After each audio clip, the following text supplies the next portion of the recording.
People miss me. They're already asking, no live tonight? Monday Night Live, that's what it is. I'm going to call it the show.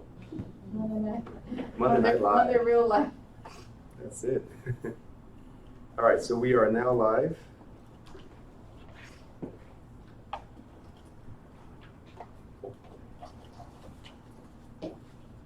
And chapter 1. Everybody has a highlighter, right? Great. So chapter 1, real estate licensing. I'm going to go over this again. I like to start each chapter with a question. The good news about this chapter is that it comes with a question right from the get-go. Again, who must be licensed? Make sure you put a bunch of stars because this is a guaranteed state exam question. Anyone who takes part in a real estate transaction for another person for a fee, commission, or their valid consideration must have a real estate license. Make sure you underline fee, commission, or other valuable consideration.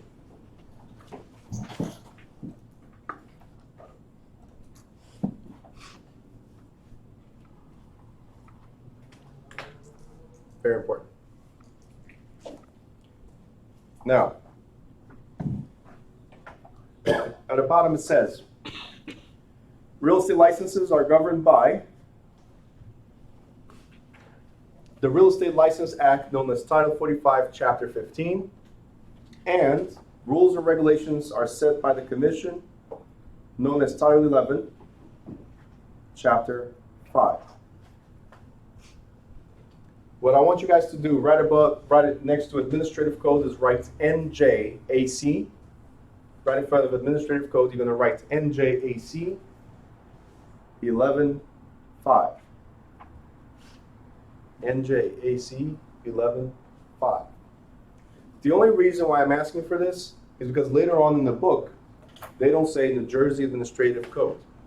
They say NJAC and then 11:5.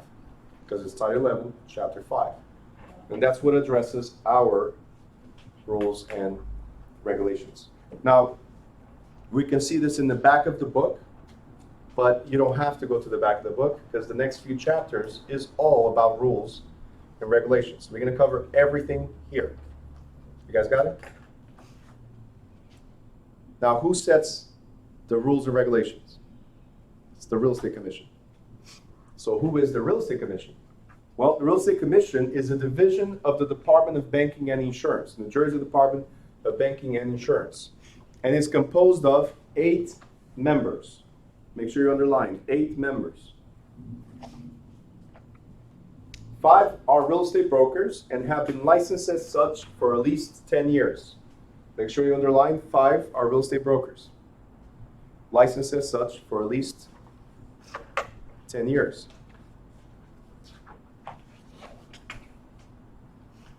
Next page. 2 are chosen from the general public, and 1 represents a department of the state government.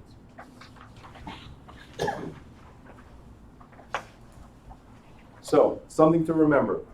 There's 8 members in total, 5 brokers, 2 from the general public, and 1 represents the government. Okay, so 8. Now, all members, except for the governmental member, they serve 3-year terms. It's in yellow, might be questioned, might not, but I've seen it in the past, that's why it's in yellow. 3-year terms. And the governor has the right to remove any member for cause, that's obvious. Does it say the causes? In the actual rules and regulations, there's a bunch of clauses. For state exams, not Not really important. No. Okay.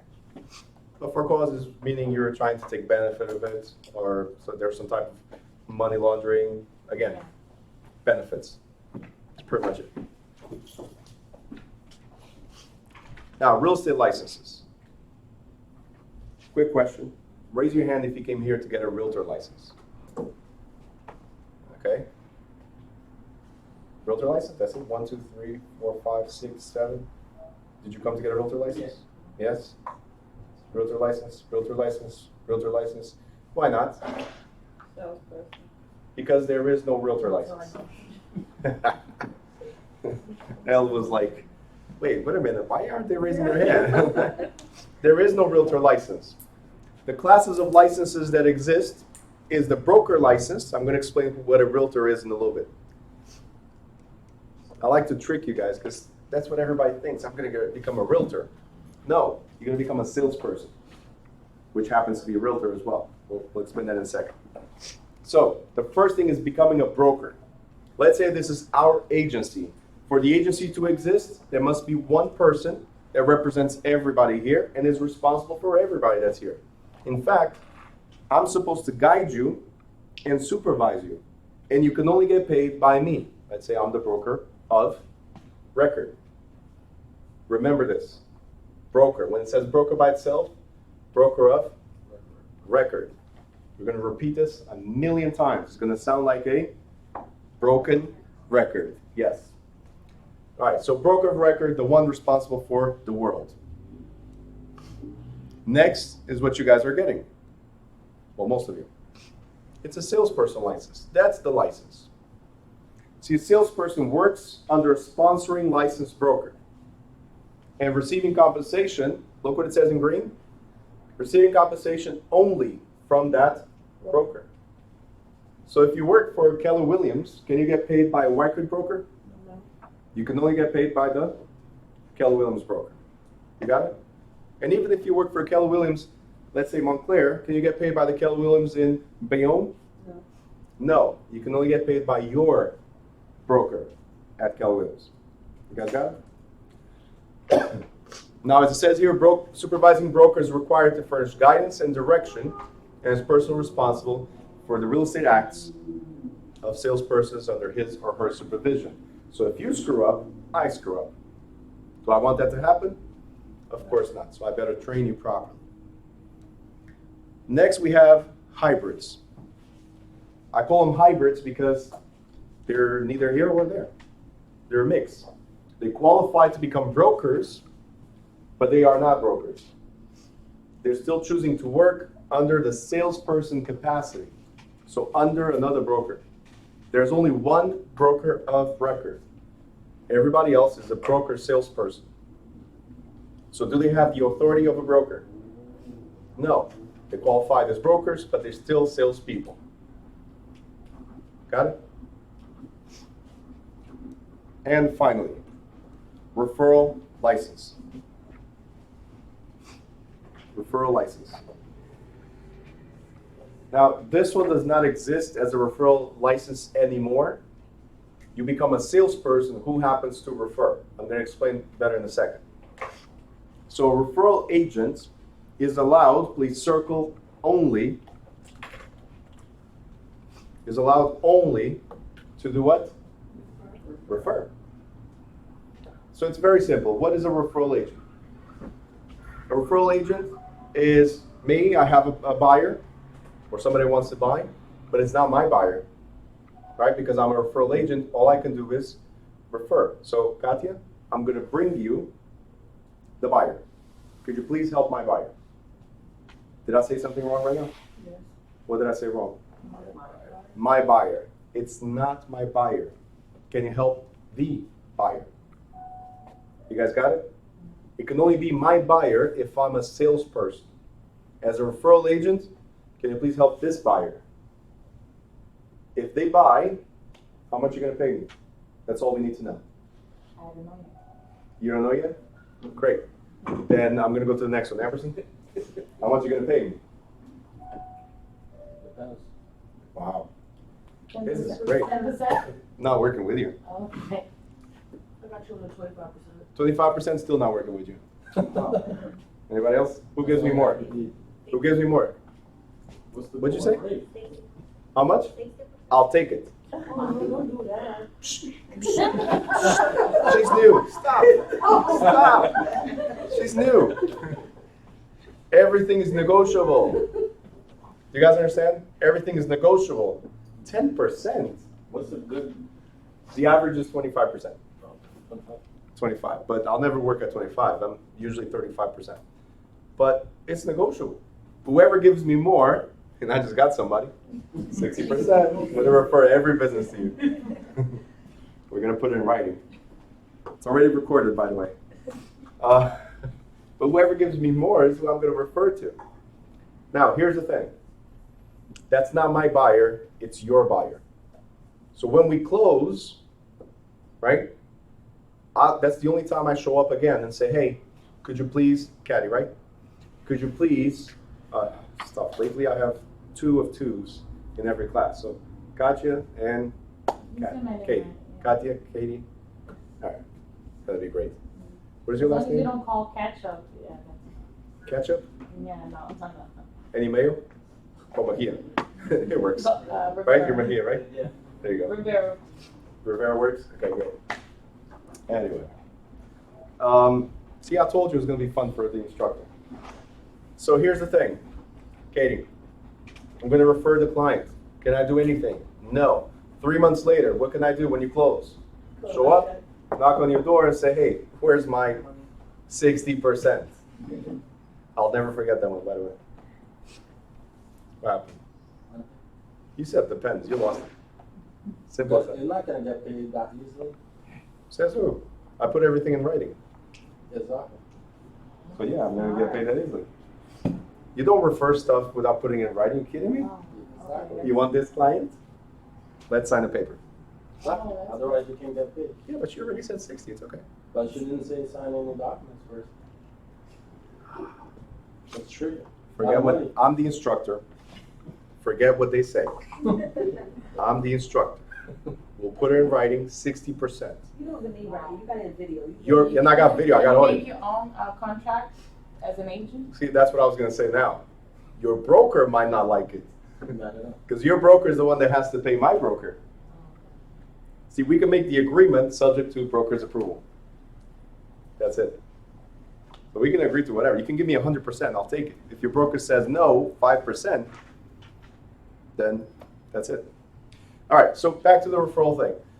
There's no referral agent anymore. Now it's a salesperson license, and you're working under a referral company.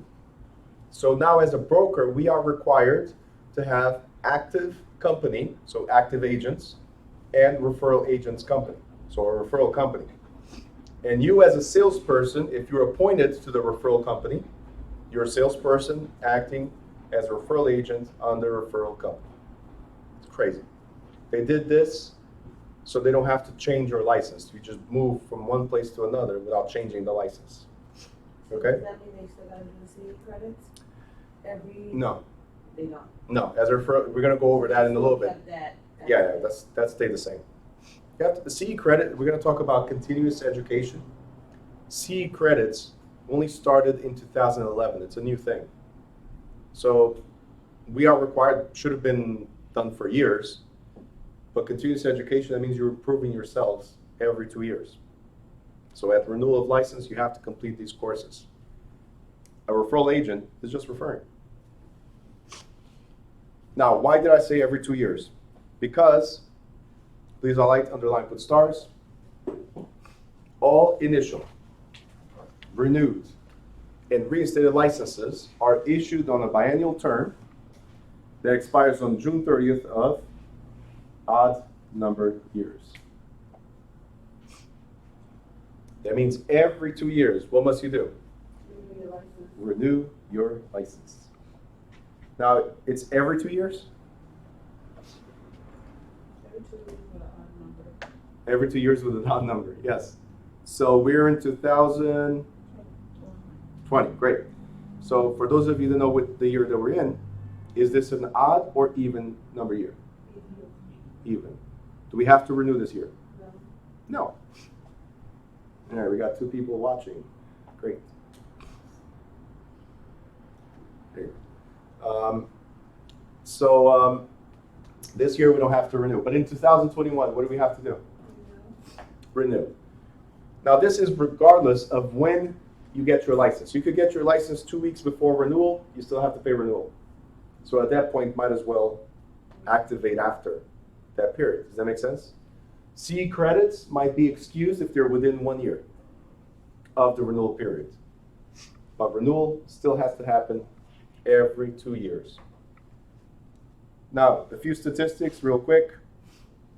In 2000, 17, and it's not much different now. In 2017, there were 93,000 brokers, salespersons, referral agents, and about 375 of me, right? Which would have been great. I would love to have clones of me. Then I could properly delegate some stuff. And there were all these numbers. Like, does it sound like it's a lot? Like it's a lot of people doing this? No? Yeah. You're saying yes?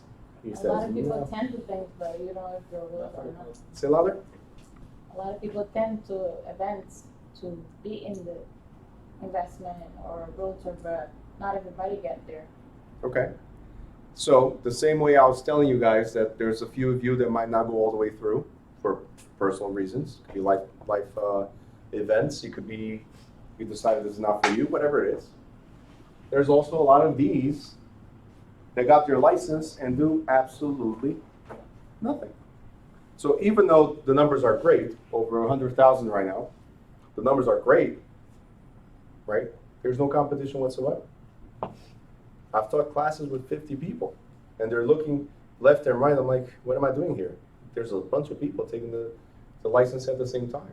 A lot of competition. The answer is no. No competition whatsoever. You are your only competition.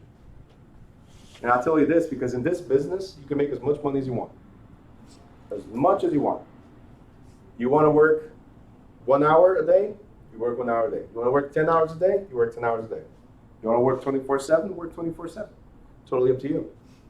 And that doesn't mean you're effective, because then it comes working effectively and making way more money. You guys understand what I'm trying to say? So a lot of people give up.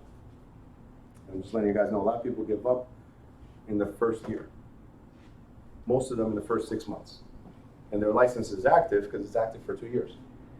Then they drop, here comes somebody else. You guys got it? So is there any competition? No. Now, just another random statistic. 93,000 people are licensed. But how many people we have in Jersey? A little bit over 9 million. So that tells you again, no competition whatsoever. And then you tell me, Bruno, but no, not everybody buys. Great, not everybody sells. You see my point? No competition whatsoever. All right, next. Most of you rose your hand when I asked about becoming a realtor. To become a realtor, it's not a license, it's a membership. It's like a union. So first you become a salesperson. After you become a salesperson, you can now participate in what's called the National Association of Realtors. And only once you're part of the National Association of Realtors can you call yourself or advertise yourself as a realtor or realtor associate. Any questions here? Simple, right? As long as you pay your union dues, you're good.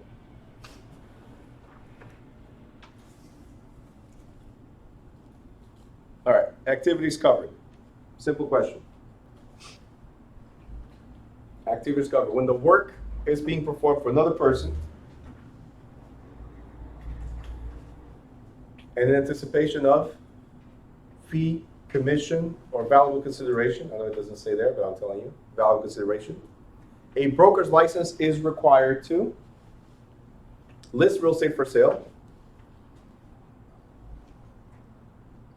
sell, exchange, buy, auction, or rent real estate, collect rent, solicit prospective purchasers or sellers, negotiate real estate loan, sell lots or other parcels for a developer, or sell business opportunities that involve real estate, or attempt to do any of the above. So, to do any of these, you need to be a broker. But that's not the license you guys are getting. You are becoming salespersons. So let's start there. What is a salesperson, or even a broker salesperson?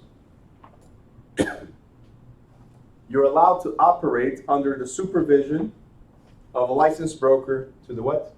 Assist. Make sure you circle assist in, because that's what you can do. Assist your broker. And how do you assist your broker? You assist in negotiating the purchase, sale or exchange of real estate, negotiating real estate loans, leasing, renting, and collecting rent, selling lots or the parcels for a developer. There's not much that we do, huh? Basically, the salesperson is a broker's personal assistant with a thought you little were gonna say- benefit on. For a second, I thought you was going to say something else. Great. So yes, it's like a broker's assistant. Yes. A little benefit on. Yes. So it's like an internship. Think about that. It's an internship until you qualify to become a broker. Now, there's something I want you guys to look at. From this list of the things you can do and the list of things that the broker can do, look at all the bullet points. Is there anything you can point out that you thought that you as a salesperson would be able to do? It's not on your list, but it's on the broker's list. I already gave you the answer. It's not on your list, but it's on the broker's list. No? You can't list real estate for sale? Bingo. See, most of us, that's what we say. As a salesperson, my listing. And you say it full mouth that that's my listing. No, that's your broker's listing. The listing never belonged to you. Every time we go knock on that door, hey, Mr. or Mrs. Seller, would you like to sell? You're doing that on behalf of your broker. Because we're assisting the broker in negotiating the sale, the purchase, sale, or the exchange of real estate. That's what we do. You guys got it? So it's not your listing. In fact, in a little bit, we're going to talk about this. We're going to talk about how if you leave the office, your listing stays behind because you're the listing agent. You're not the listing owner. You guys got it? Okay. Thank you for joining us. Yes. Where it says collecting rent, is that just specifically talking about a listing, like if you're signed up with like an agency or something, or No, or you're saying like if someone owns a few, like an apartment building, they're not supposed to collect their own rent. What I was going to say is every time you're collecting for somebody else, so remember, everything we do is third party. Okay. If you're not a salaried employee of the owner, then you're a third party. A salaried employee, then you're a property manager for the owner. If you're a third party, like a company, a set company, that company has to be a broker and have his salespeople, and these are the only ones authorized to collect rents or get rentals for the property. Can you be both at the same time You could, legally?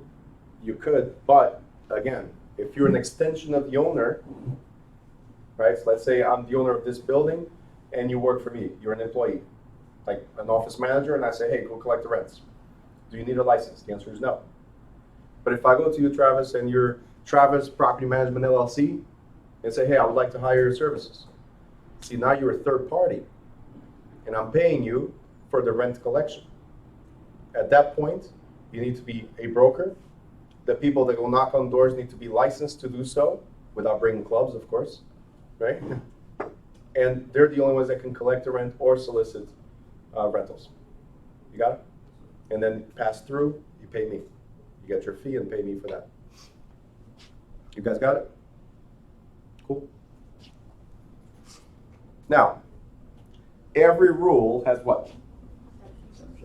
Of course, exemptions or exceptions. Every single rule, except a few that I'll tell you later. But every single rule has an exemption or exception. It says a real estate license is not, so circle, not required for owners handling their own property. Obviously, we just talked about this. If it's your own property, are you going to pay yourself a commission? I'm sorry, I couldn't hear you. What? You should for tax purposes. You should, but will you? No. You should always pay yourself first. But anyway, that's a different story. But you're not. You're going to get the profits from the sale. That's what it is. So these are called unrepresented sellers, or for sale by owners, sometimes called FSBOs. Okay?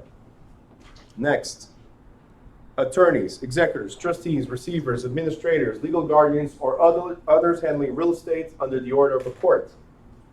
Here's the thing. If the judge said so, then you're following orders. You're not practicing real estate. The judge ordered you and said, "L, please help, right? Kevin sell his house." Are you going to say no to the judge? No. Simple as that. So that's one of the exemptions. If the judge ordered you, you don't need a real estate license. Now, L, it felt good to help him sell his house, and now you want to do it on a daily basis. Do you need a license now? Yes. You guys got it? Banks and trust companies and insurance companies. These two, I stop here to point out one thing. You know our brain works in funny ways, right? This is the first, well, second, because I already used an example before. Second example of how questions are asked in the real estate exam. They'll say all of these are exempt from real estate license, except. All these are exempt, except. So they're going to list any of these, and then they're going to include insurance broker. Is that what it says there? No, it says company. But when you're reading, that's how our brain works. That's why you need to take your time reading. When you're reading, you saw broker, you ignored insurance altogether. So now you clicked on that answer because you saw broker. A broker, they already have a license. Are they exempt? No, they already have a license. But insurance brokers, they need a license. They do, because they're insurance. They're not real estate brokers. They're insurance brokers. So all of these except. Insurance broker needs a license. This is just to give you an example of how the questions are asked. Okay, next. As I always say when I get here, the only thing that matters in the whole book, and you can throw it out right after, is getting paid. Yep, that's it. See, I see the smiles already. Getting paid. All right, don't worry, you're not getting paid yet. So, to collect a commission, one must be licensed at the time that the service is performed. What does that mean? It means that if your license expires tonight and the closing is tomorrow, are you getting paid? Nope, but you're going to have one happy broker because they don't have to split the commission with you. Simple as that. If your broker is nice, he or she will wait. She's writing it down. If your broker is nice, he or she will wait until you get licensed again and give you some commission or all of the commission for it. If they're not nice, oh yeah, it sucks for you. Whenever you come back, new transactions, you get paid. Simple as that. Now, it is illegal, we already covered this, saying it again, it is illegal for anyone to share in any portion of a commission without a real estate license. So, if your cousin refers you business, can you pay your cousin? Yes. Yes. No. If you're not paying them out of your commission. I'm sorry? If you're not paying them out of your commission, right? If you're not paying the commission. Yeah, if your cousin, you said, if your cousin helped you with business, can you pay him? He has a license. Only if he has a license. You failed already. That's it. Now, you can't.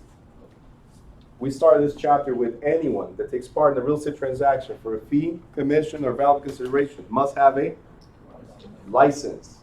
So if somebody refers business to you and they expect to get paid, they must have a license. Sucks, doesn't it? There goes your whole market. You're already thinking about your cousins, right?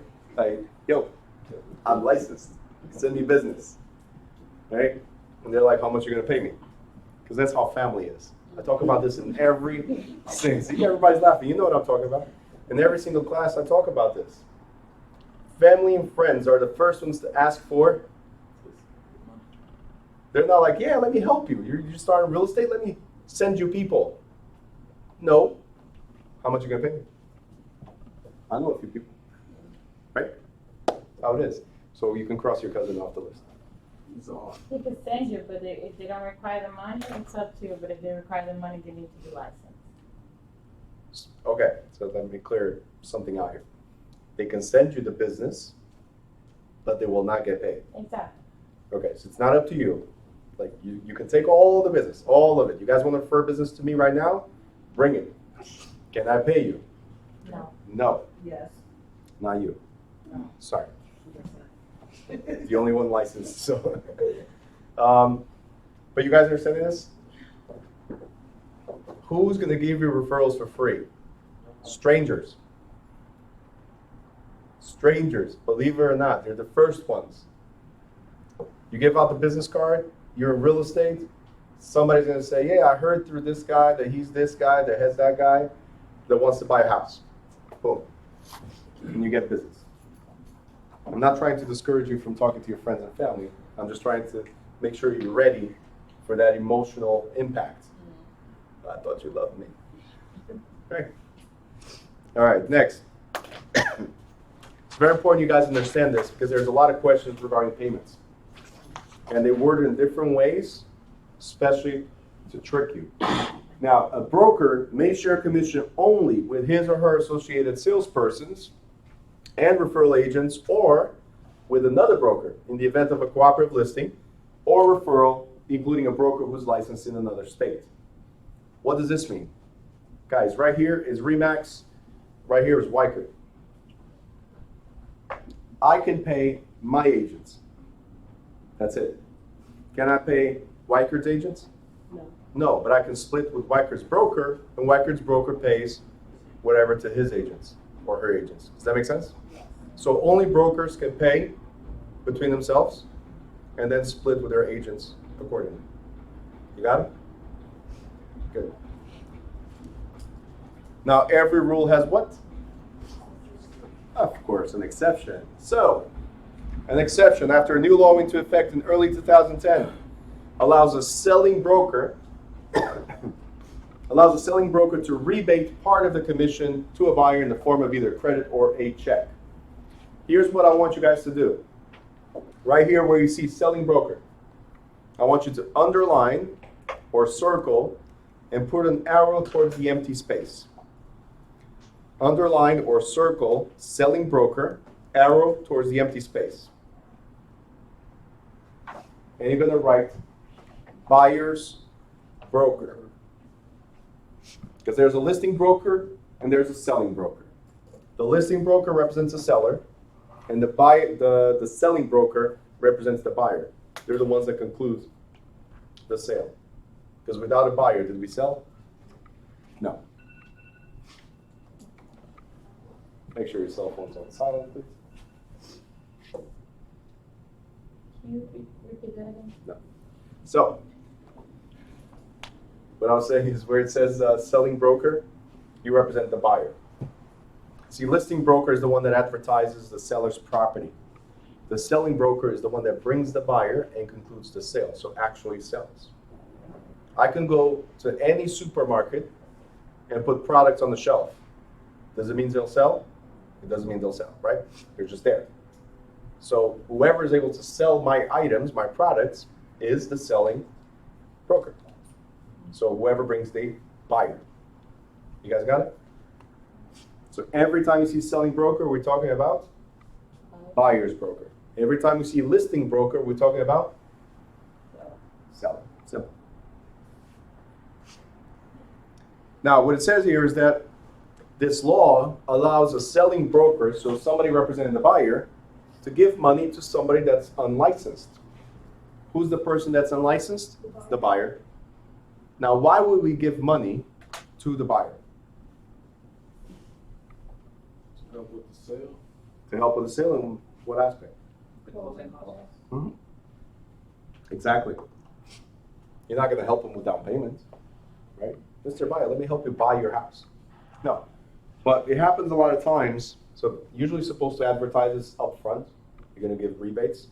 But it happens a lot of times that we get to the closing table, and for a difference of like $500, we won't close because the buyer doesn't have the extra $500. First of all, what are you doing buying a house if you don't have the extra $500? Let's start with that. But I'm not judging anybody because there's products for that too, right? It happens, right? But second, for $500 we're not closing, and I'm about to make $15,000 worth of commission. Yeah, let me call my broker. Let's deduct $500 from my paycheck, and that's what it is. At closing, it's not you giving them money. It's just you receiving $500 less because you gave them a credit or a check at closing. So you're not upfronting any money. You're just receiving less. Does that make sense? In fact, when I talk about this, I always tell you not to give any money up front because we get all excited. My very first deals, that's what happened. I get all excited, right? And correct me if I'm wrong, maybe you had this as well. We get all excited and say, hey, all we need is a CO, certificate of occupancy. So all we need to do is apply for it. 2 weeks later, 3 weeks later, we're done. We're going to close. It's going to be amazing. And the seller, which is the one supposed to apply for a CO, doesn't come back from work during reasonable hours. So you know what? Don't worry, seller. I'll go to City Hall and I'll apply for it for you. That means I'll go there and I'll put $250 out of my pocket for that CO. Did you do this? Well, it is one. Yeah, sucker. Live. We're live. Oh, I give them money on the regular stuff. You got your money? Mm. Lucky. Did you close on all of them? Yep. Okay, great. What if you don't? What if you don't? Go there and knock on that door and say, hey, about that $250 for the application. I know we didn't close, but I was like, not too good either. yeah.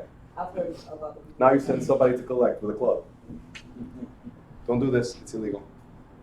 Unless if you're about to close, want to make an effort, and then otherwise, Unless you close. unless you're closed, that's it. Okay? Listen, you can drive to wherever your seller is, right? And get that money. Mr. Seller, Mrs. Seller, it's $250. Would you like to pay that with a check? You want to give me cash? Whatever you want. I prefer check because I don't want to handle cash. Simple. Make it to town of. Does that make sense? And now it's online, so I have to send your credit card number. That's it. And you go shopping at Best Buy as well. Best of both worlds. What, did you do that? No. Okay. Yes. Okay, so with the rebate, you said it's the selling broker is the one that is allowed to do this. So is it something wrong when the selling broker and the listing broker say we're gonna split this expense? On the rebate side. It's not that there's anything wrong. It's just that why are you getting the listing broker involved? Let's say it was an inspection issue and it's something really small. See, now it's different. And that's what happened to my business partner here, the broker, Pedro. A few years ago, that's what happened with him. For $500, there was a built-in closet in the property that the buyer said must come out. At closing, they did the walkthrough, the final walkthrough right before the closing, the same day. And that closet is still there. And the seller says, I'm not taking it out. You gonna buy it or not? And the buyer says, I'm not buying it. Are you gonna take it out or not? Right? So they're going back and forth over $500. And what my partner did was talk to the listing agent and say, hey, half, it's $250. Just do it. But the other party could have said no. If they said no, would you lose the deal for $500? No. No, that's close. Well, So is there something we can do? Yeah, just talk to the brokers. Brokers have a lot of power I just figured because it just made it very specific to selling broker. because What only they do. the point here is to the buyer. The seller cannot get any credit. So that credit was given to the buyer. Now that one side reduced their commission to the other broker, it's a different story. It's how you put it in words and then on paper. See, the $250 did not go directly to the buyer. The $250 that one side lost was given to the other side. So reduce their commission. It's all on paper. Any questions? Nope. All right, for the third time. Finder's fees. Travis, your cousin. Finder's fees, which is money or gifts to unlicensed persons who refer buyers or sellers, is forbidden. But the forbidden fruit is the best, right? Isn't that from the beginning of times? Don't worry, I'm not gonna start preaching here. All right. However, a broker is allowed to pay other brokers. We talked about that. Now, unlicensed assistants. Can we have assistants at our office, real estate office? Yes, Absolutely. Can you as an agent have your own assistant? yes. Absolutely. The thing is, the assistant might not do certain things. So, in general, the prohibited activities are those involving contact with clients or customers. Meaning, keep them separated.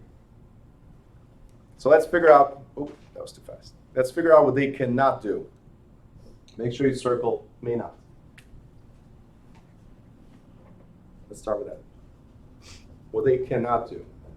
An unlicensed assistant or secretary may not show property, answer any question about listed property, make cold calls by phone or in person seeking business from potential listers, purchasers, tenants, or landlords, discuss or explain a contract or any other real estate document with anyone outside the brokerage firm, make telephone calls for rent collection, or, I want you guys to underline this right here, except when accompanying a licensee.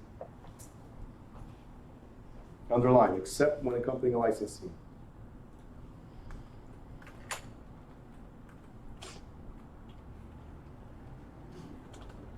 Here's what they cannot do. They cannot host open houses or promotional booths, distribute promotional material, or attend a home inspection.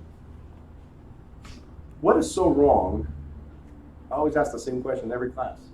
What is so wrong about your assistant being there at an open house? No.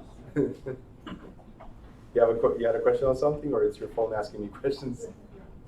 Okay. If you have questions, just raise your hand and I'll explain. What is so wrong about your assistant being there in an open house? It's an open house, so it's kind of like open. Walk in, walk out.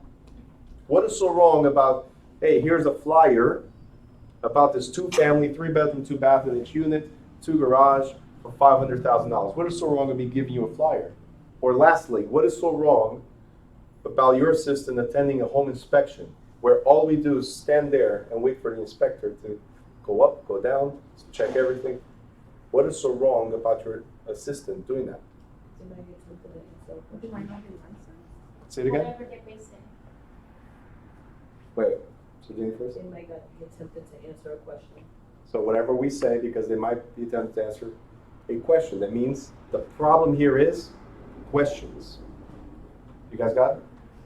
And here's the thing. Your assistant knows more about the deal than you do. She's reading all the contracts and everything. I'm sorry? She's reading the contracts and everything. Yeah, they have nothing else to do. They read contracts. No, that's not the only reason. The reason is your job as salespeople is to find more sales. So you're knocking on doors. Your assistant is organizing your files. So they know exactly what's happening. So imagine this. You walk into an open house. House is beautiful. And you're like, this is a beautiful house. Why, Katia, why in the world are they selling?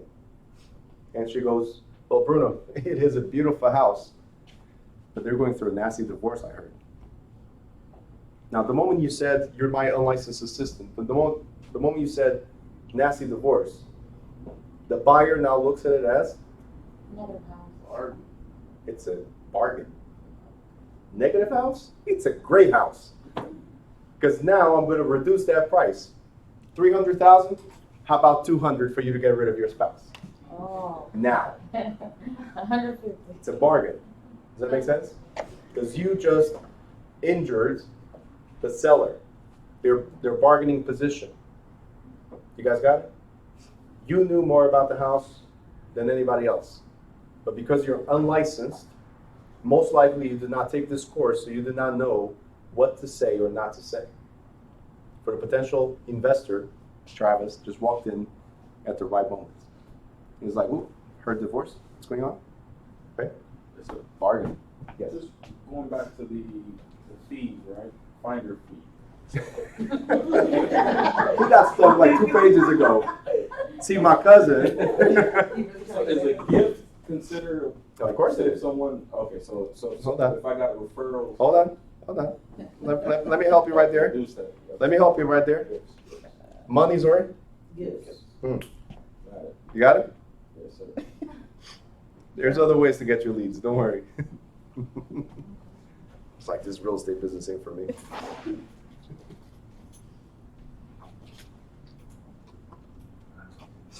I know. He's an English class. Too many rules. 15 years ago, that was me. Like, so you mean to tell me? Yep, that's what it is.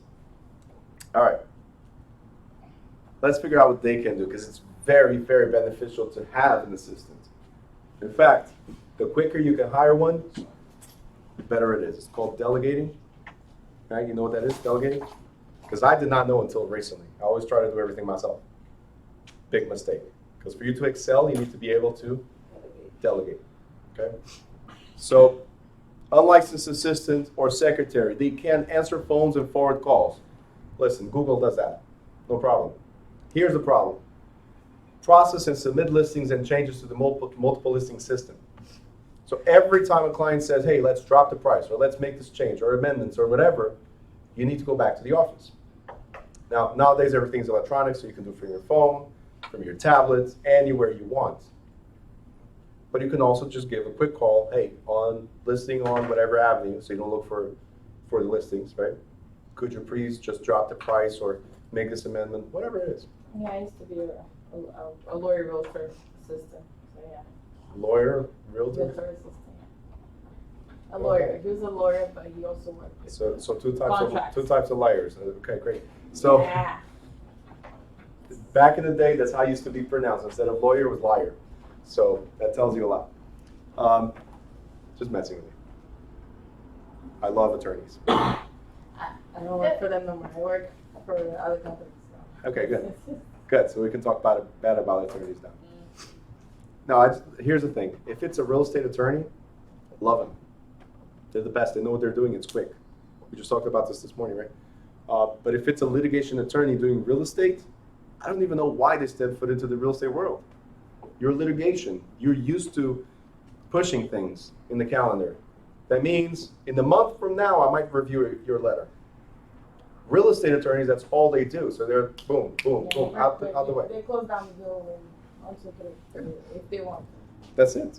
Everything is in the hands of the attorney. Simple as that.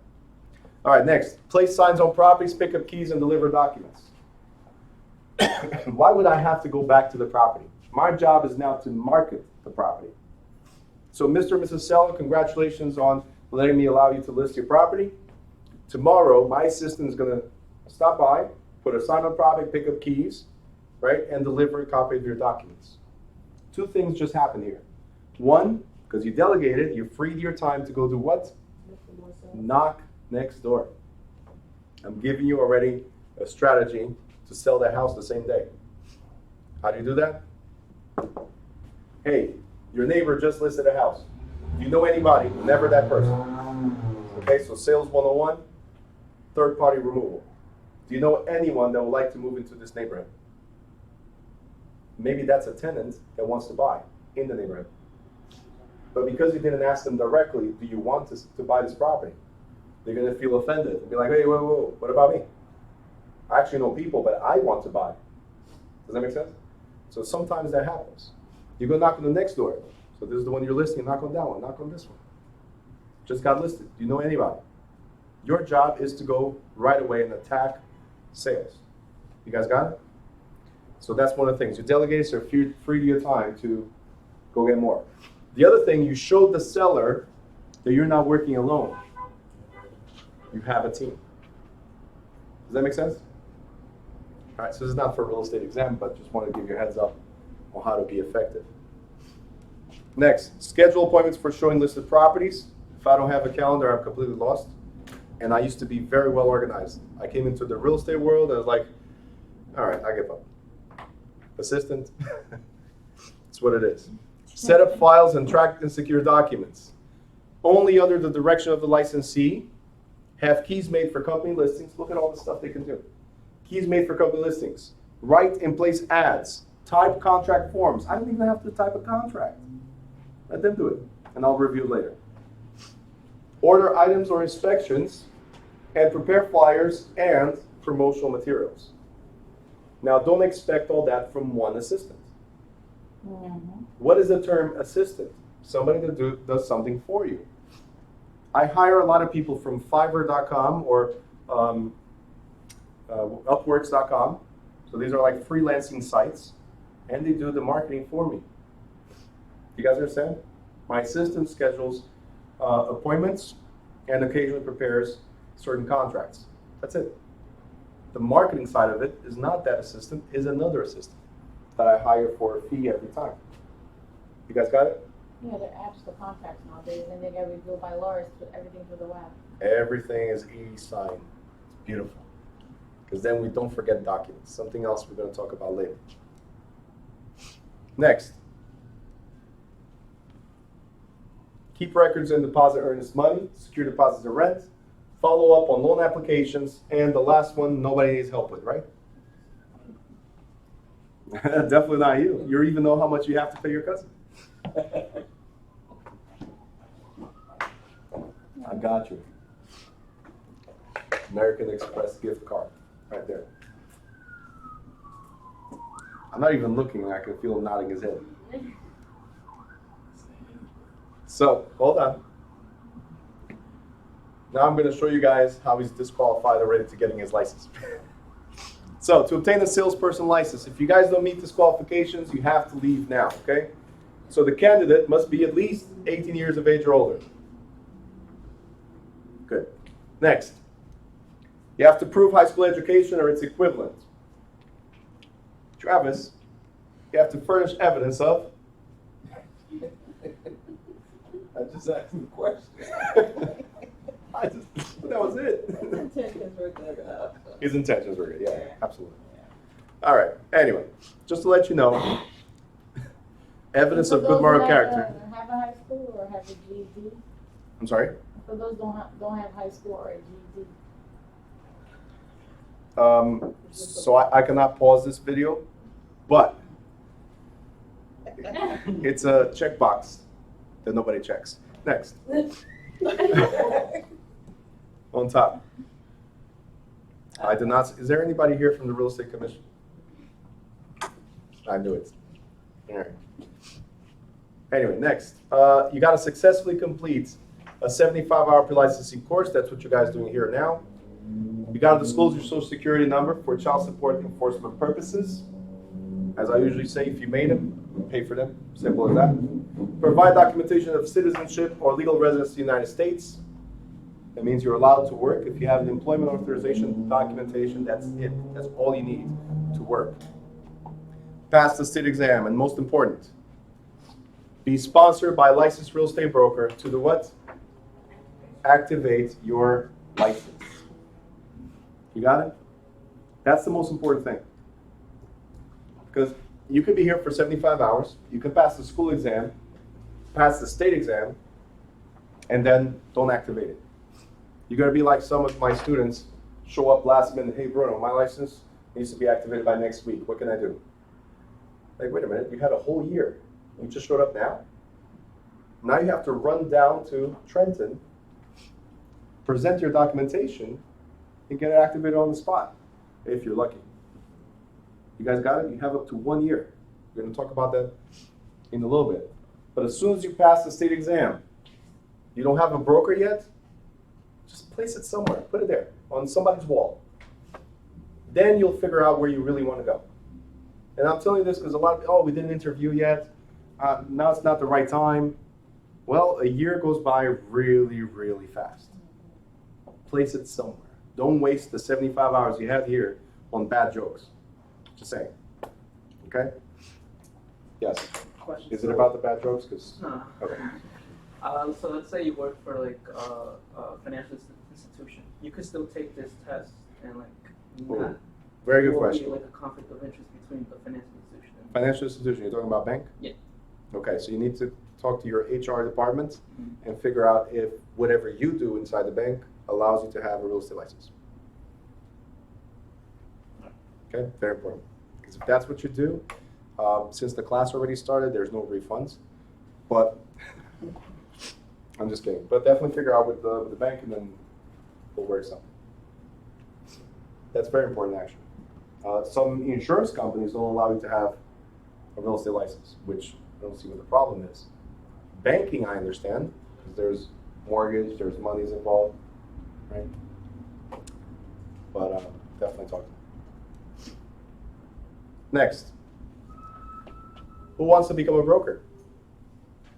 Great, 2 people. That's awesome.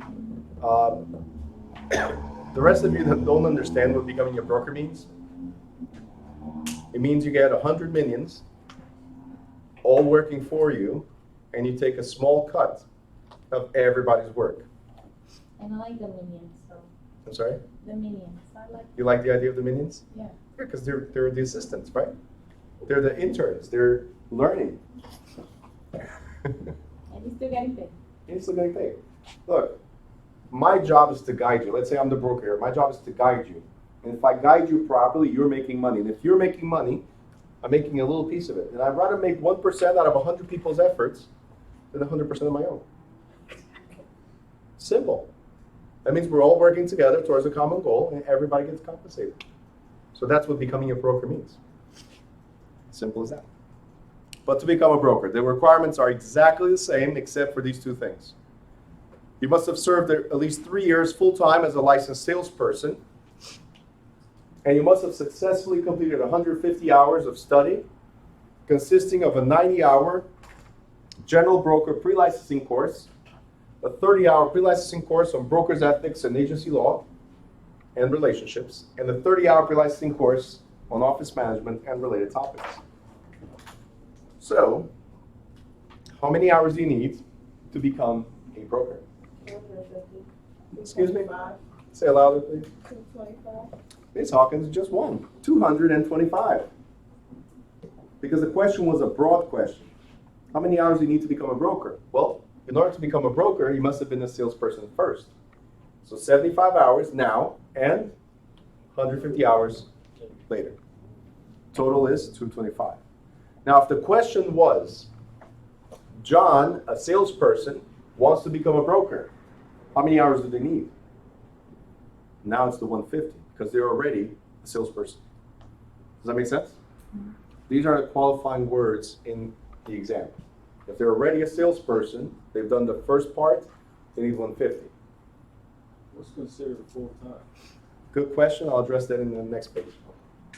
That's a great question. Everybody asks But that. the 225, if you were not a salesperson and you're just a broker, I'm sorry, say it again. makes no sense. The 225, don't you need to be a salesperson before? And that's why, to become a broker, you need to have 75 now, plus 150 later. Yeah, The total is 225. 225. But if you just want to go straight to be a broker, you can't. Unless you're a veteran, no. And you still have to do 75 and 150 regardless. The only thing you skip, we're going to go over that in a second, the only thing you skip is the 3 years. Okay? But the full-time, I'm going to address that in a second, okay? Next, to become a referral agent, what do you have to do? There's only 3 bullet points, so it's a lot less, right? So what do we have to do?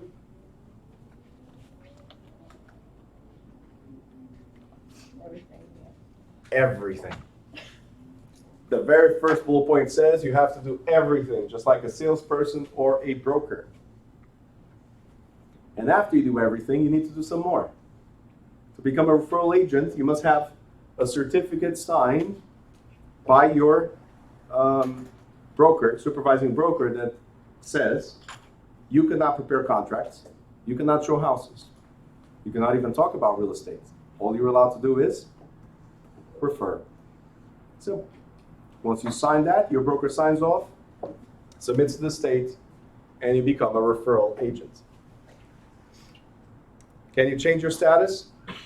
Absolutely, $50, and you can go from salesperson to referral, or from referral to salesperson. Questions so far?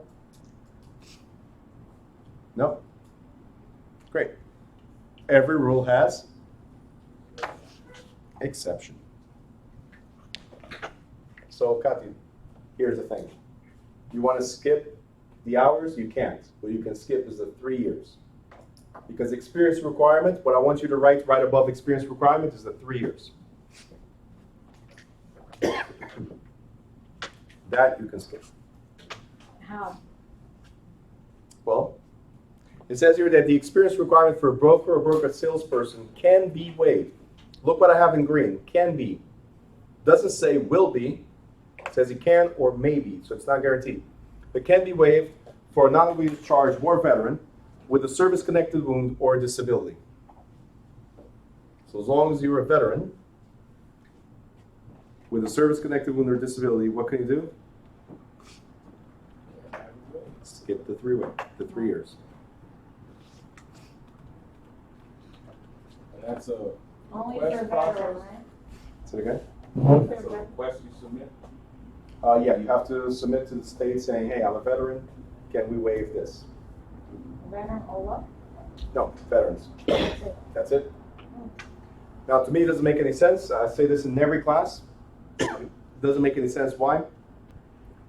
Because just because you're a veteran doesn't mean you know about real estate. So how can you become a broker right away? It's not doing any justice to the veteran or to the clients. Right? If all the education is an experience. Yep, that's it. You have no experience whatsoever. Yes. You had a question? I thought you were raising your hand. Okay. Next, it says the commission may. Is it guaranteed every time you see may? No. No. So the commission may agree to waive, the education requirement. So education is the hours, whether it's the 75 hours or 150 hours. But the education requirement is the hours in class. So they may agree to waive for a licensed broker from another state. Next page. Someone previously licensed as a New Jersey broker within the past 5 years. Someone who has taken equivalent real estate courses in college. New Jersey attorneys, and in some cases, certain applicants who took equivalent pre-licensing course in another state. Okay? So they may agree to waive, not guaranteed. Okay? If you come from another state, or if you know anybody coming from another state, I always recommend, even though it might be waived, or some of the hours might be waived, do the whole thing. Unless you just did it recently. Does that make sense? Because it's a lot of info. Now, criminals. Here's the thing.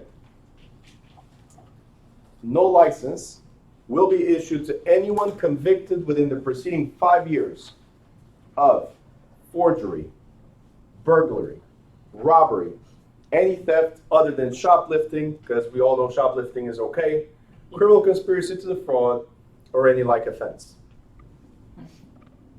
Right? They say it themselves. As long as it's shoplifting, don't care. After 5 years and 1 day, as I always say, you can now prepare contracts. Forgery is not a problem. You can get into people's homes. Burglary is not a problem. You can wipe the house clean, because robbery is not a problem. And if it's a business, it was never a problem. Right? You guys are laughing, but I look at this as a great opportunity for people that make mistakes. I have a lot of people that come to my class and they have criminal record. A simple letter. It's hard to get a job, but not here. I was young, dumb, and stupid. You're going to work for yourself anyway. Nobody's going to look at you differently. The real estate commission just wants to know that you, for the past, I don't know how many years, your life has changed. That you're really not the same person you were when you made those mistakes. And I've helped a lot of people write those letters. Until today, they thank me for that because now they're licensed.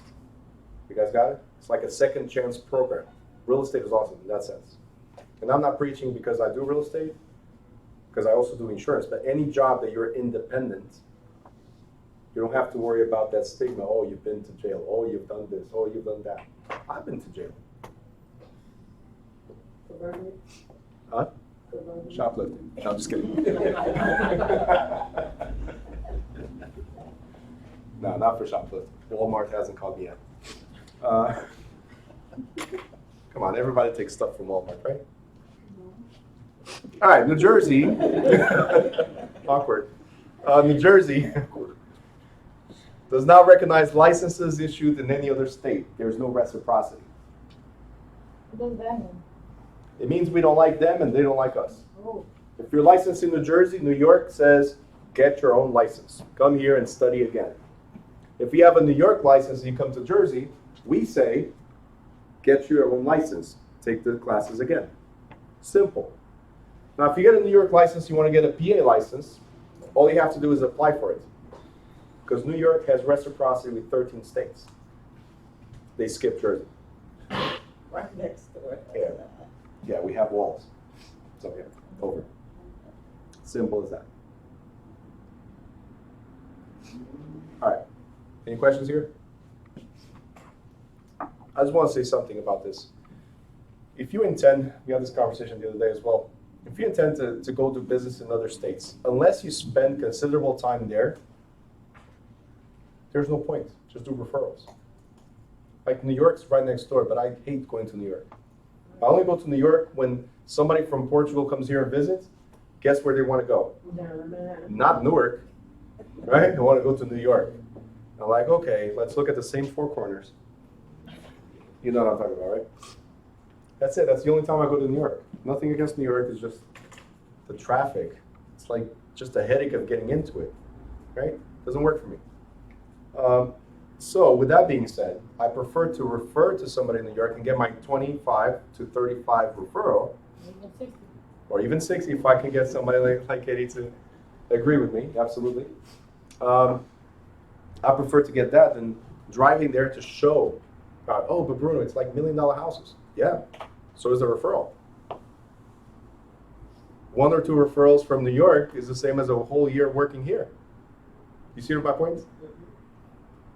Simple. Can you refer to Florida? Yes. California? Yes. Mexico? Maybe. You guys got it? Questions?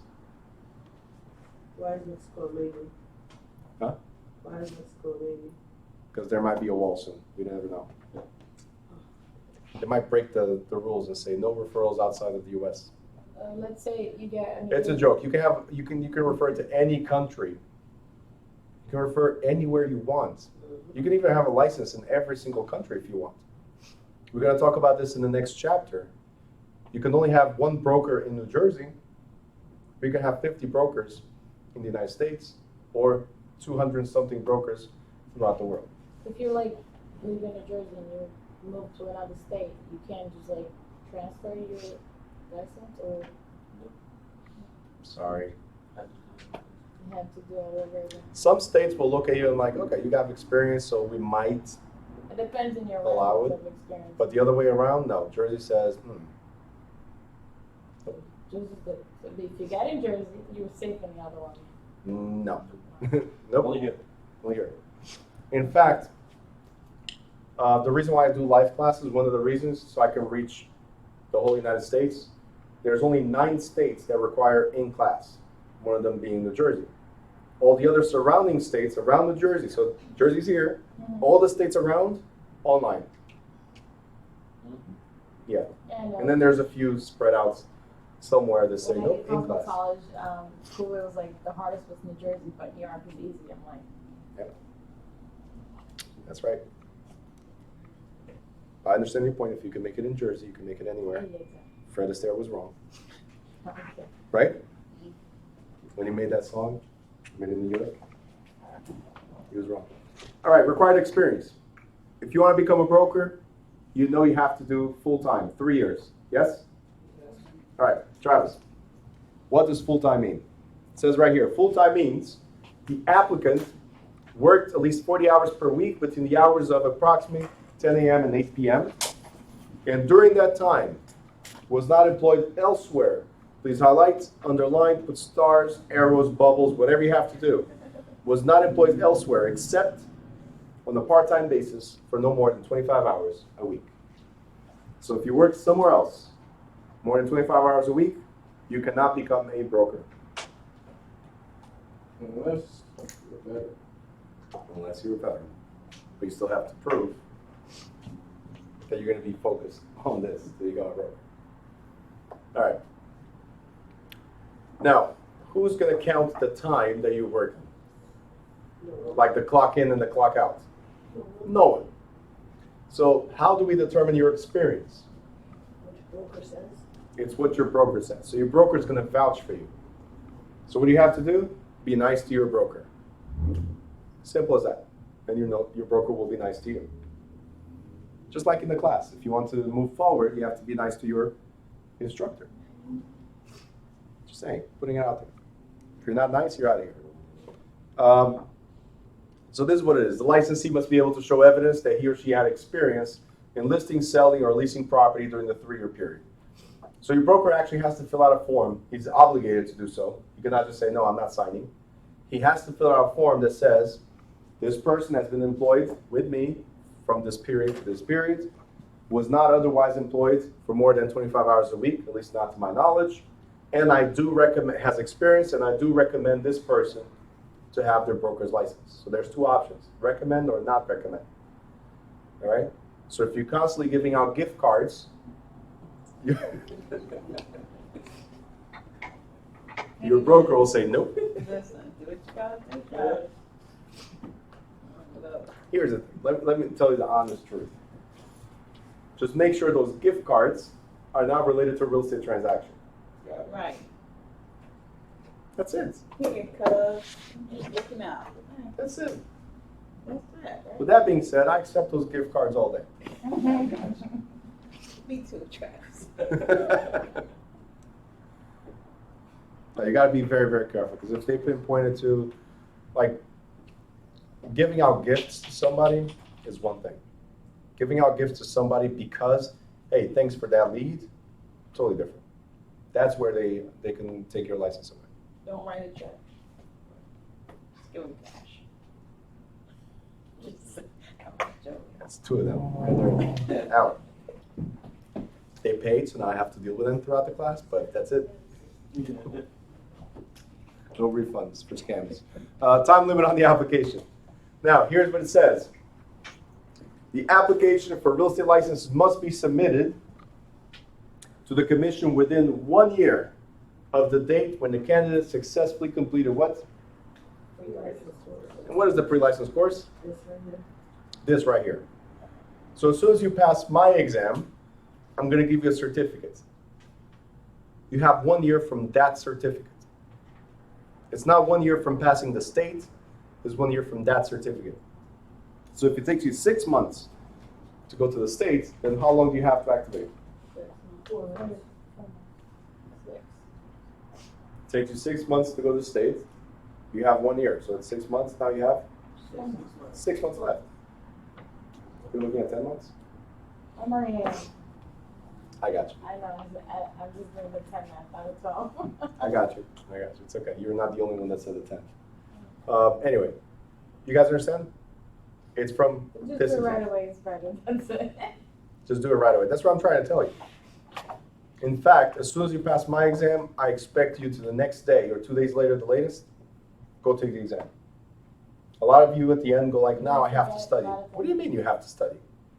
If you passed mine, you can pass the state. Simple as that. Don't try your brain, just go and cash. Just go. I make mine tougher for a reason. Simple. Right, Emerson? Yep. There's a reason. And here's the reason. You guys are going to think that I'm mean?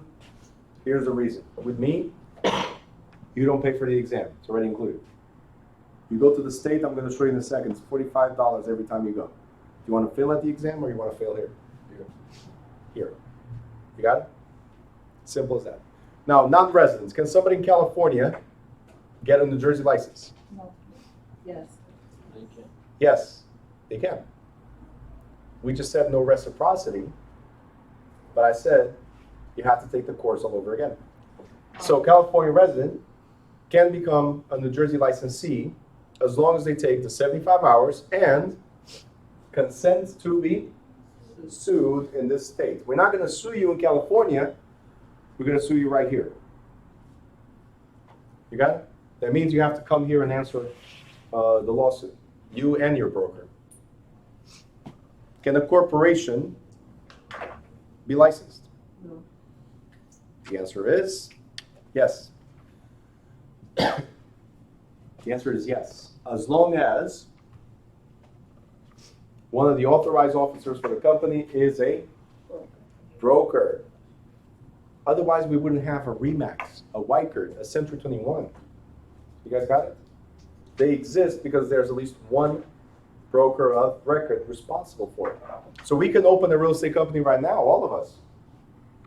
But only one of us right now, well, two of us, qualify to become broker of record. You guys got it? At least one of us must be a broker of record, responsible for everyone. We're going to skip examination, and we're going to go to temporary license. Okay, right above temporary license, I want you to write brokers, because we're talking about a temporary broker's license. Temporary broker's license. Now, Bruno, what do you mean by temporary broker's license? Simple. If your broker dies or becomes mentally or physically incapacitated, can he or she do the job? No. So if you don't have somebody sponsoring you because they cannot perform their duties, how can you have an active license? How can you get paid? You can't.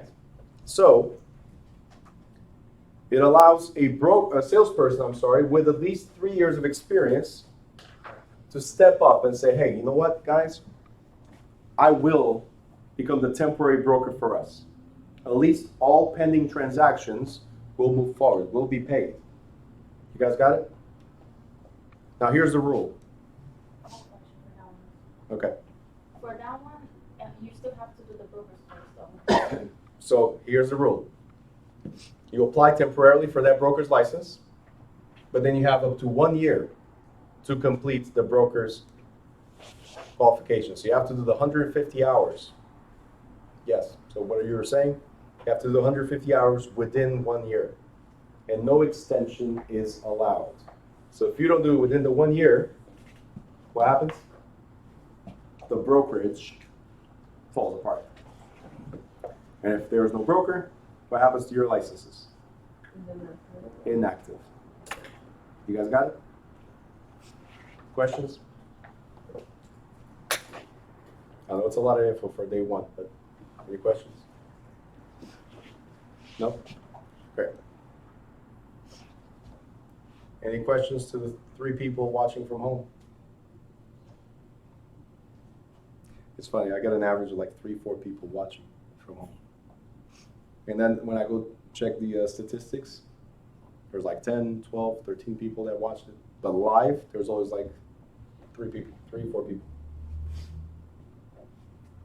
And I ask questions, and they're doing something else. They're like probably watching a movie, eating popcorn, pretending to be live. Never know. You never know. Isn't that what you're doing? While you're watching? Okay. I'm trying to pay attention. I'm joking. I know he was. But I do pick on a lot of people when they're home, especially when we do, because we have exam prep. So when we're doing the exams, there's no open book. And they're home, I cannot control what they're doing at home, right? They're like, close your book now. How did you know? When I see you guys typing, just giving you a heads up. Because it shows me that you're typing the answers. So I see you guys typing the answer before I finished asking the question. Mm-hmm. That tells me, You're paying attention. no, No. that you're watching what's on your book versus what we're doing. Because all the exam preps is no book. I ask the questions, I present the questions, and you answer. So if you're typing it from home, anyway. All right, CE credits. We already talked about CE credits. It's continuing education, and every 2 years you must complete at least 12 hours of approved continuing education courses, right? Now, this requirement does not apply to the referral agents, and the required courses, including at least 2 hours on ethics, because every 2 years you got to be reminded of what's right and what's wrong, every 2 years, should be completed on or before April 30th of the renewal year. Here's the thing. Your license Your license renews on July 1st. It's valid until June 30th, it renews on July 1st.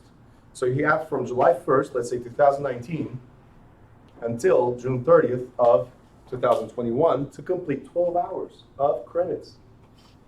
12 hours. 2 years almost to complete the 12 hours. You know how many people do it last minute? Almost all of them. In fact, to protect themselves, the Real Estate Commission says you must complete between May 1st and June 30th of the renewal year. I'm sorry, before April 30th. Any completion between May 1st and June 30th, you have to pay a penalty of $200. And it's automatic. As soon as May 1st comes around, boom, $200 that the broker has to pay. And by extension, you have to pay. You guys got it? Last minute. In the first 3 years, the Real Estate Commission collected over $300,000 just in $200 fines. In the first 3 years. Why does it broker pay? Because we're the ones responsible for renewing your license. But You bring us the check to renew. And we pay for you. And if you don't pay, we terminate you. Great, right? so for the renewal, and I believe for last minute or I'm sorry? renewal for the license, and I believe for last minute, Never leave anything for last minute. it takes a while for them to process with all the documentation. Yeah, because look, like for instance, my insurance licenses, they're based off of the last it's the last day of the month of birth, right? So everybody's random. There could be 10 people renewing this year. There could be 100 people renewing this year. But for realtors, it's every single realtor at the same time. So that's why the Real Estate Commission asks for you to do it beforehand. So when you get to that point, they have enough time to process all the renewals. So all the C credits are entered, everything's done properly. You got it? Next. Failure to renew. If you fail to renew your license,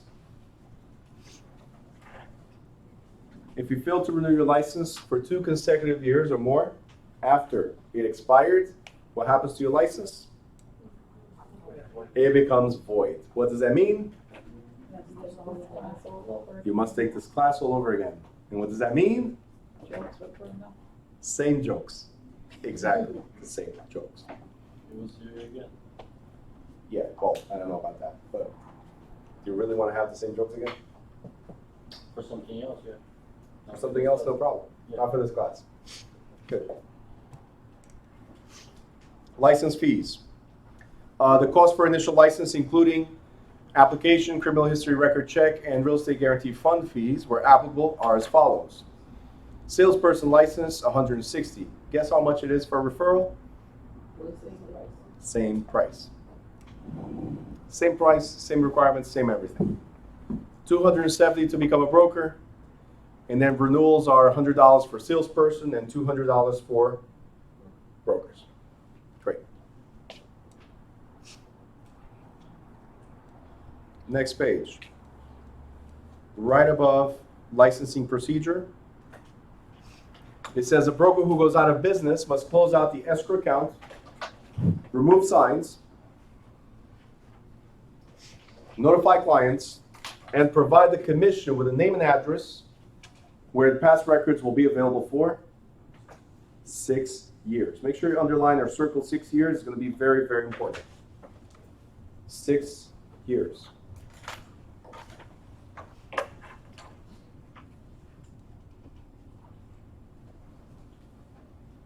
Where it says licensing procedure, you guys don't have to highlight this. It's just quick points that we already went over. So you need 75 hours. You need to pass the state examination, get a score report. We'll notify the testing provider that you passed. Once you get the score report, you have to get it signed by the commission, and you must submit the $160. Now there's one additional requirement we didn't talk about yet. It's called fingerprinting process and consent to a criminal history record check. They want to know if you shoplifted. We know this, right? Where do you get the record check? It's handled through Morpho Trust. You can go to www.buyapplicant.com/NJ or call them up to schedule the appointment. Now, you also need to bring the fee, $62.78. Actually, just went up, $66, I think. And you need to bring a universal form. Now, the only reason why I don't have these things highlighted here, other than the value, the only reason I don't have it highlighted is because you can find this in the Facebook group. So once I add you to the group, you can search there, fingerprint, click on that post. You have the link to schedule the fingerprinting, and you have the link to the actual form you need to bring with you. You guys got it? I'll repeat all that towards the end. But if you have a chance, start scheduling now, because fingerprinting is like 3 weeks delayed. So that means that if you wait until you pass my exam, if you wait until you pass the state exam, then you're still going to have to wait 3 weeks. After those 3 weeks, you submit to the state. And God knows when the state is going to review your background check. So it could take another 3 weeks, it could take another 5 weeks, another month, 2 months maybe. So to speed up things, do the fingerprinting as soon as possible, right? If you, for any reason, don't pass right away, all you stand to lose is $63, right? You'll do fingerprinting again, but at least it's out of the way. And by the time your file reaches the real estate commission, the records are already there as well. You guys got it? You could get activated in as little as 5 business days instead of weeks later. What if you recently? Hold on a second. Sorry. Some people do crimes right after that. You could what? Crimes. I can't hear you. Why do I bring her to class? I don't know. What if you recently did fingerprints and you have that record? Can you still use that or no? So going back to what she was saying, if you just did your fingerprint yesterday, what crimes have you committed today? None. That's what you're telling me. See that? She says none. But that's what it is. They want to make sure, look, I did 4 licenses in 5 months. Every single license I had to do fingerprinting for. Ridiculous. It's the same fingerprints, but from one day to the other, they want to make sure you have not committed a crime. They'll never ask you for fingerprints again. But every time you apply for a license, you have to do it. Okay?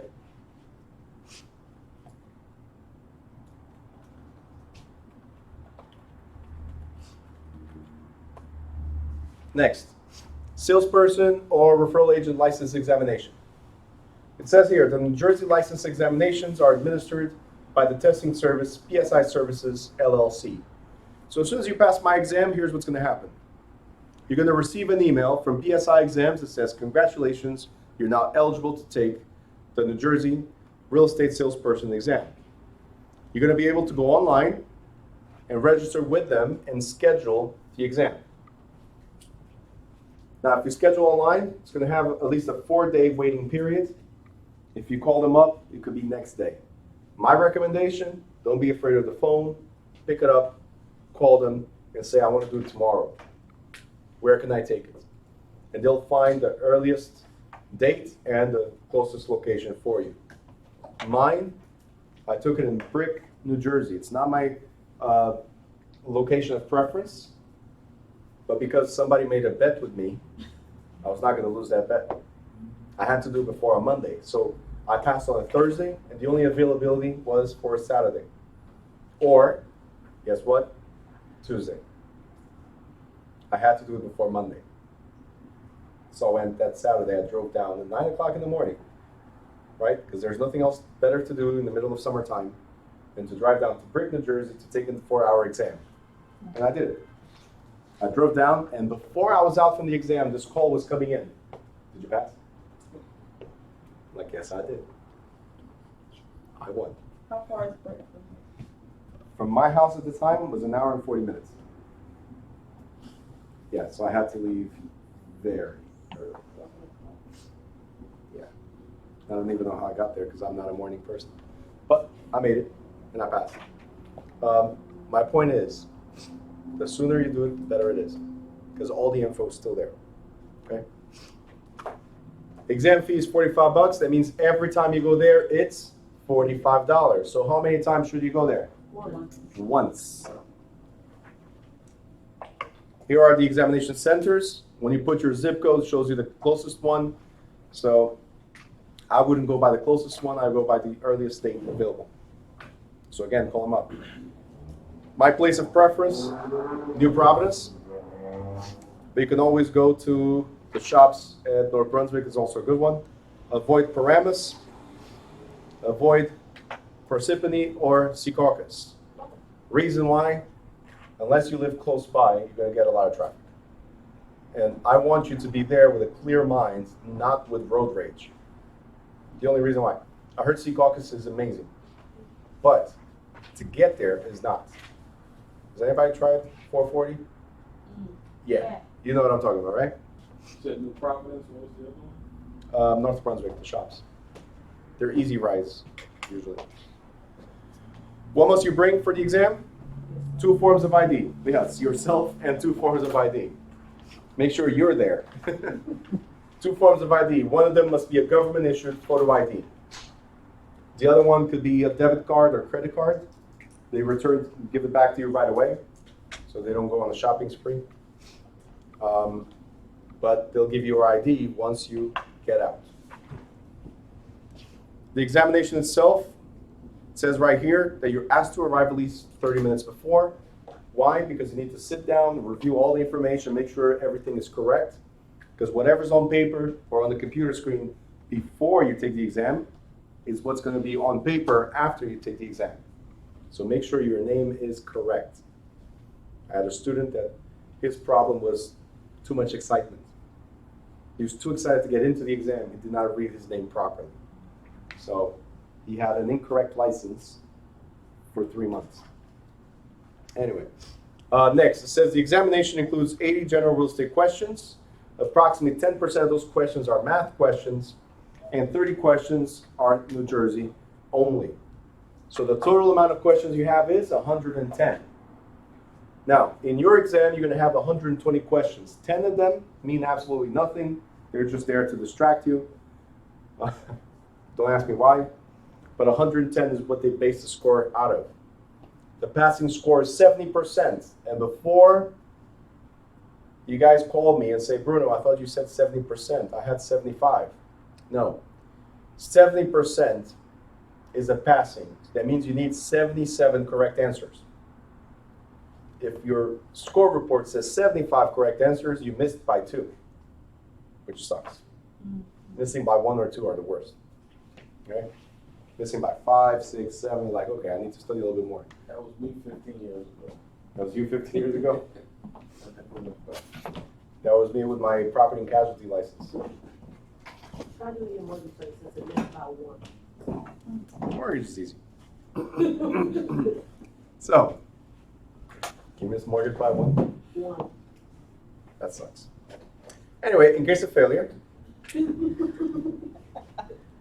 retakes are permitted, but not within 24 hours. Did you do it again? Yeah. Great. That's it. Good.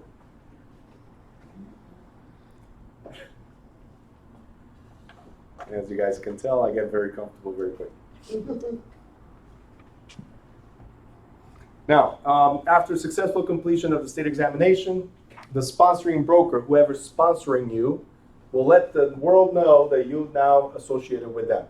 So that means they're going to tell the state that you are a RE/MAX agent, a WICRE agent, whatever agency you go to, agent.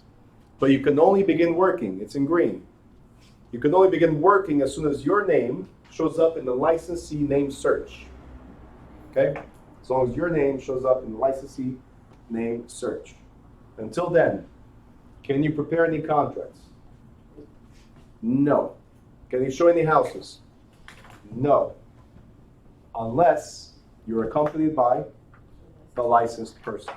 And even accompanied by the licensed person, everything goes in his or her name. You guys got it? Until your name shows up. So can you start practicing now? Like whatever agency you're going to go to, can you say, hey, can I get into an internship program?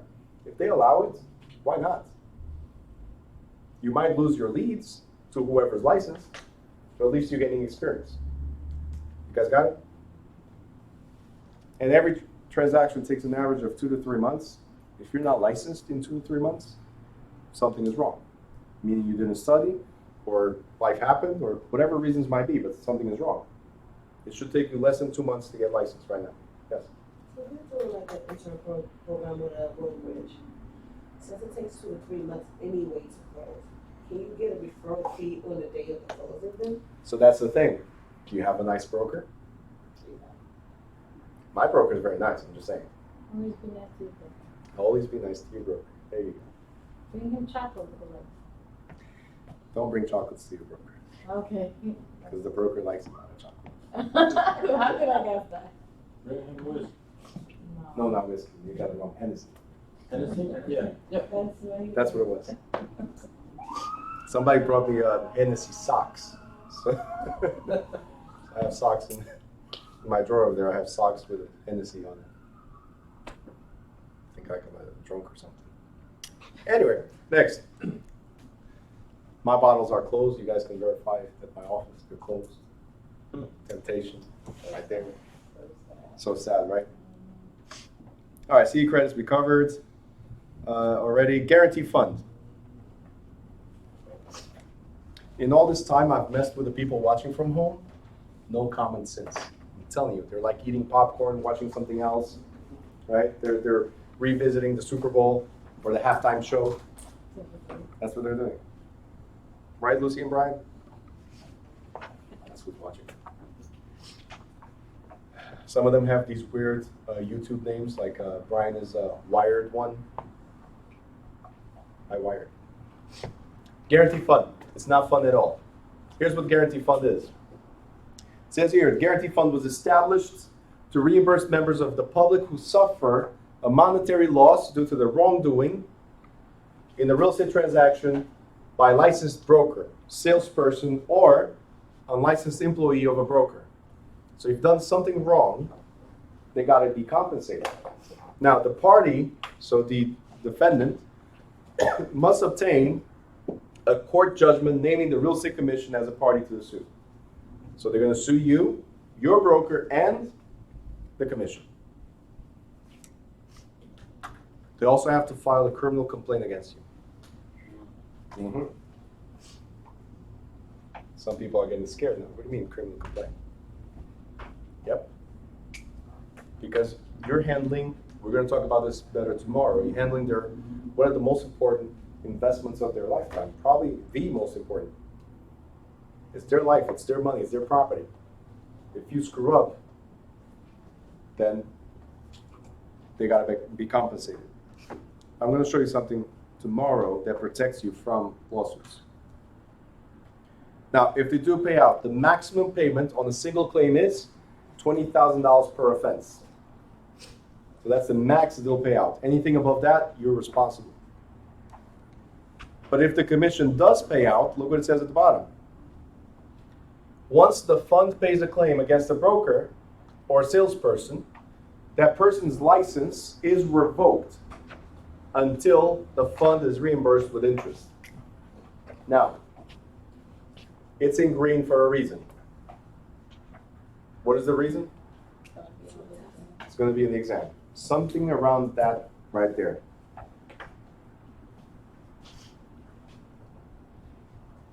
LLC? Really? He just wrote LLC. I'm like, What's up with the LLC? not in this case. Your license is your own. It's attached to the individual. We'll talk about LLCs later. But very important, there's going to be a question around this. If the fund pays out, then you have no license until you pay them back with interest. There might be a question where it says, an answer that says, you're suspended for 5 years. There's no time limit. Those are the two almost correct answers. It's just that the 5 years is wrong. You're suspended or revoked until you pay back with interest.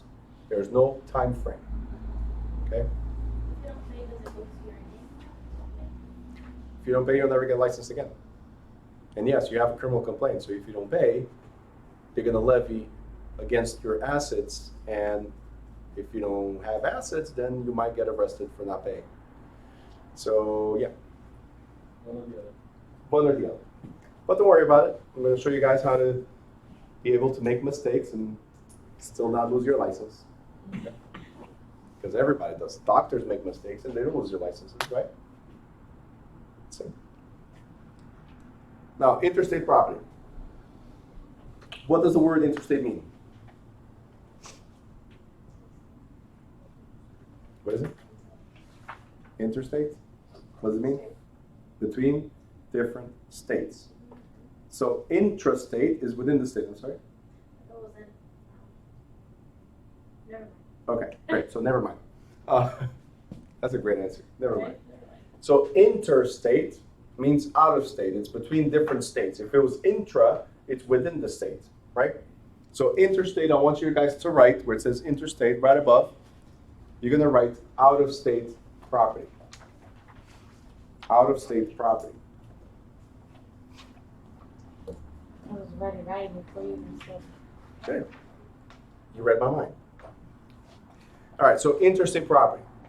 This means that people outside of the state could be advertising to local residents. This happens a lot. When there's larger developments, like Poconos, for instance, it's right next door. Say, hey, Jersey residents, you want a getaway? Or live somewhere that's close to Jersey, but it's not really Jersey, right? So a lot of benefits to that. So here's what you can do. You advertise to New Jersey residents. The thing about out-of-state properties is, careful how you advertise. It says right here that the regulations are contained in the Real Estate Sales Full Disclosure Act.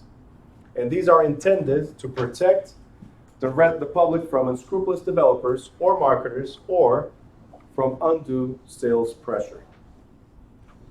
Our residents are protected. In fact, For everything that you advertise, you always have to be careful out of state.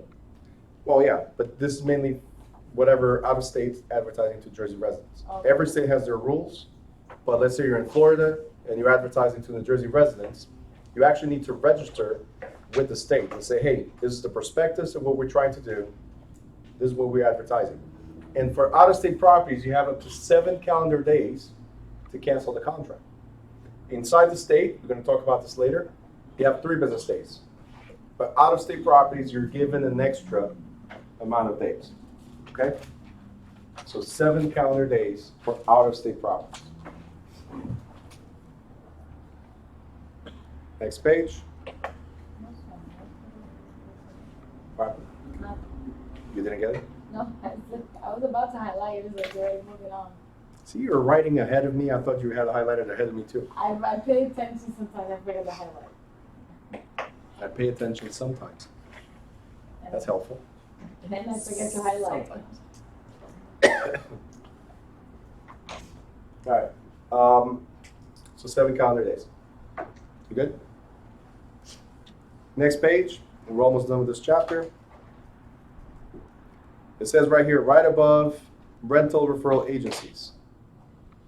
It says recent real estate commission rules also address non-New Jersey properties that are advertised in New Jersey in languages other than English. Look what I have in green.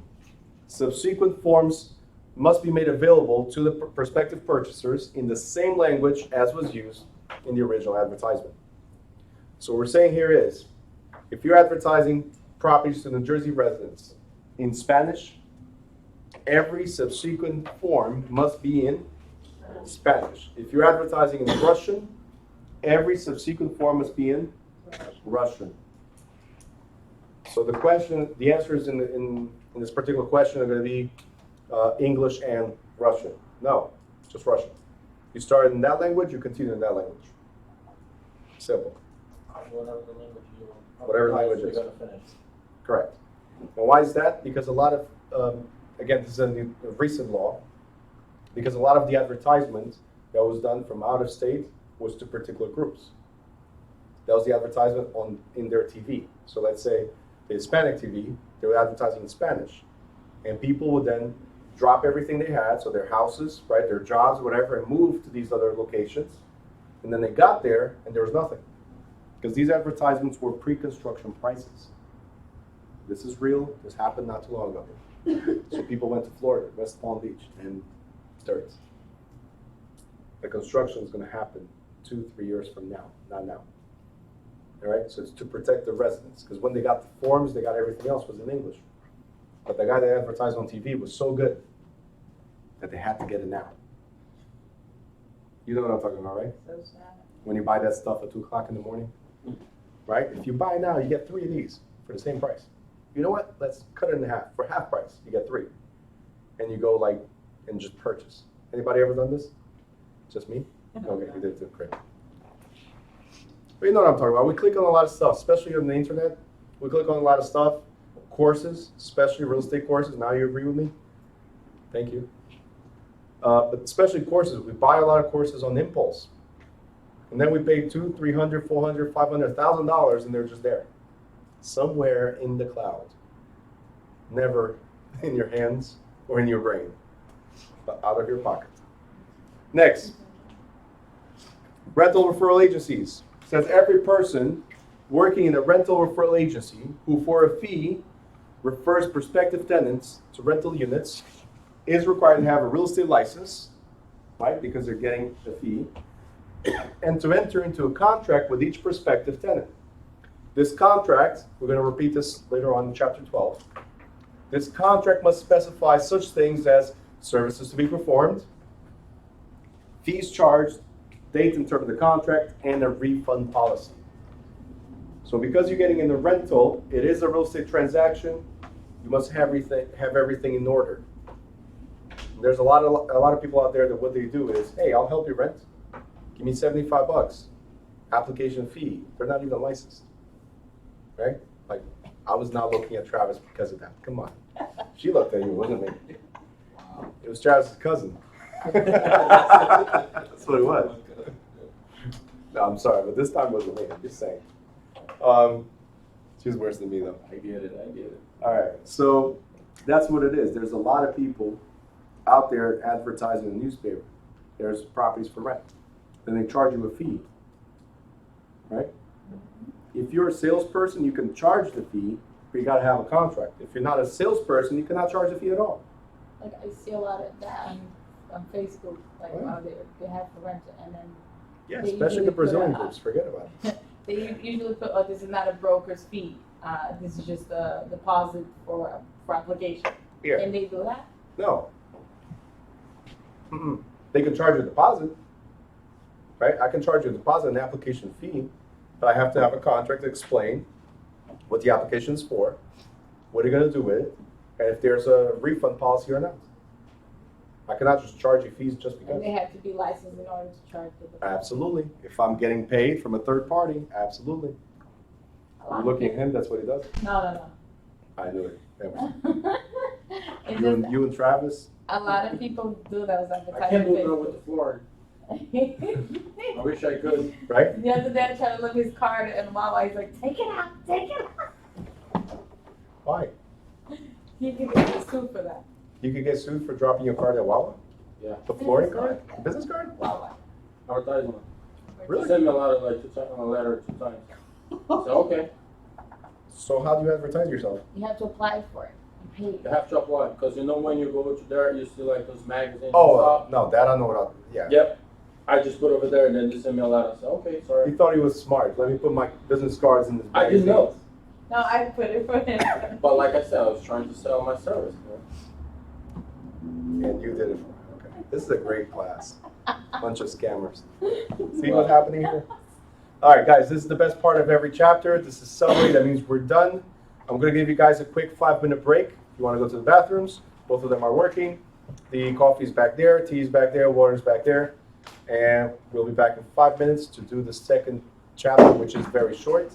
We're going to be on time with 10 o'clock. If anything, 5 minutes over, okay? Yes. Only because you asked.